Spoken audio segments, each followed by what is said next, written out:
Meski berstatus zona orange COVID-19, namun Palembang masih menunggu keputusan perpanjangan pemberlakuan pembatasan kegiatan masyarakat atau PPKM level 4. Saat ini wilayah Palembang masih menerapkan PPKM level 4. PPKM level 4 di luar Jawa Bali berakhir Senin 23 Agustus.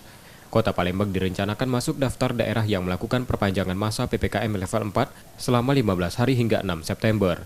Namun keputusan akhir masih menunggu dari pemerintah pusat. Tingginya mobilitas masyarakat setempat yang tidak diimbangi peningkatan kesadaran protokol kesehatan menjadi pertimbangan.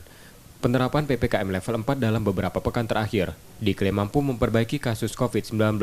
Salah satu indikatornya tingkat keterisian tempat tidur atau bor di Sumsel. Semula 75%, sekarang hanya 37%.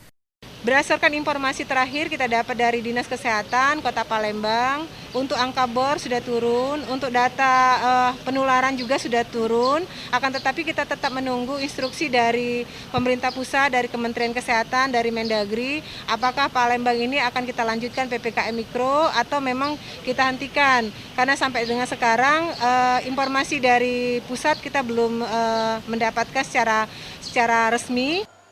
Jika level PPKM Kota Palembang dapat diturunkan, pemerintah Kota Palembang berencana melakukan penyesuaian. Seperti pusat perbelanjaan atau mal mulai dibuka dengan protokol kesehatan ketat, sementara pembatasan mobilitas warga juga akan dilakukan. M. Rizky Nurmizan, Purwantoro, Kompas TV, Palembang, Sumatera Selatan.